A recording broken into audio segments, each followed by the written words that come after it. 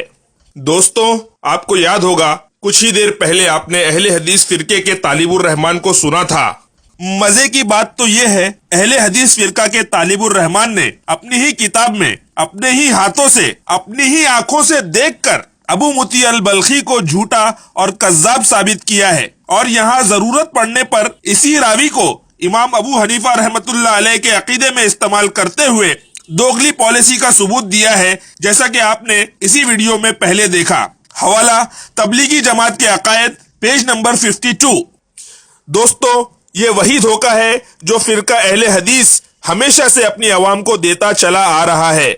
اب پانچواں اور آخری پوائنٹ، ہم نے اہل حدیث فرقے کی بتائی ہوئی دلیل کو کھول کر دیکھا تو ہمیں ایک اور چونکانے والی بات ملی. اسی کتاب یعنی شرح عقیدۃ الطحاویہ میں جہاں پر امام ابو حنیفہ رحمۃ اللہ علیہ کے عقیدے کا قول لکھا ہوا ہے، اس سے 55 صفحات یعنی 55 پیجز بعد ہی ابو مطیع البلخی کو، جو اس قول کا نقل کرنے والا ہے، اس راوی کو ضعیف کہا گیا ہے. لیکن افسوس اہل حدیث فرقے کو توفیق ہی نہیں ہوئی کہ وہ پوری کتاب پڑھتے. دیکھیے شرح عقیدۃ الطحاویہ پیج نمبر 343. اس کا مطلب یہ ہوا کہ اہل حدیث فرقہ کے ایک شخص نے بھی آج تک اس کتاب کو کبھی بھی پورا نہیں پڑھا. اگر پوری کتاب پڑھ لیتے تو کبھی یہ دعویٰ نہیں کرتے کہ امام ابو حنیفہ رحمۃ اللہ علیہ اللہ کو فزیکلی صرف اور صرف عرش کے اوپر مانتے ہیں. اگر پوری کتاب پڑھنے اور پورا دین سمجھنے کی اہل حدیث فرقے میں صلاحیت ہوتی تو آج یہ لوگ بھی ہدایت پر ہوتے. لیکن افسوس یہ لوگ علم سے یعنی نالج سے بہت زیادہ دور ہیں، اور اس سے زیادہ افسوس ان کی عوام پر ہے جو ان سے سوال نہیں کرتی اور ان کے پیچھے آنکھ بند کر کے چل رہی ہے. آئیے سمرائز کرتے ہیں. تو اس ویڈیو میں ہم نے ثابت کیا کہ امام ابو حنیفہ رحمۃ اللہ علیہ کا عقیدہ ثابت کرنے والا یہ قول بنا سند ہے. کتاب الفاروق جس سے یہ قول پیش کیا گیا اس وقت اس دنیا میں موجود نہیں ہے، نہ ہی اس کا کچھ اتا پتا ہے. کتاب الفاروق یہ کوئی اوتھینٹک کتاب نہیں ہے، اور امام ابو حنیفہ کا قول بیان کرنے والا ابو مطیع البلخی خود فرقہ اہل حدیث کے نزدیک جھوٹا اور حدیثیں گڑھنے والا ہے. اس کے علاوہ اہل حدیثوں نے جس کتاب سے امام ابو حنیفہ رحمۃ اللہ علیہ کا عقیدے کا قول پیش کیا ہے، اسی کتاب میں کچھ صفحات بعد میں ابو مطیع البلخی پر جرح موجود ہے اور اسے ضعیف کہا گیا ہے.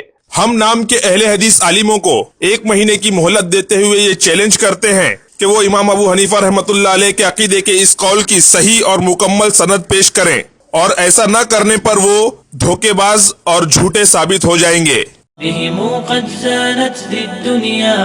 اس ٹاپک پر اور جاننے کے لیے ڈسکرپشن میں دی ہوئی لنک پڑھیں. تو دوستوں، دیکھا آپ نے بڑوں اور سچوں کی تقلید چھوڑ کر خود کی کم عقل اور ریسرچ کو صحیح سمجھنے والوں کا کیا نتیجہ نکلا. اگر کسی اہل حدیث فرقے میں تھوڑی بھی شرم ہوگی تو اس ویڈیو کو دیکھنے کے بعد یہ دعویٰ کہ تم عقیدے میں امام ابو حنیفہ رحمۃ اللہ علیہ کو نہیں مانتے یہ کہنا چھوڑ دے گا اور فرقہ اہل حدیث سے توبہ کر لے گا. اللہ ہمیں فرقہ اہل حدیث کی دھوکہ دینے والی تحقیق سے بچائے. اگر آپ کو یہ ویڈیو پسند آیا تو امید ہے آپ کو ہمارے دوسرے ویڈیوز بھی پسند آئیں گے، جنہیں دیکھنے کے لیے ویڈیوز پر کلک کریں. نئے ویڈیوز کے لیے ہمارے چینل پر سبسکرائب کریں.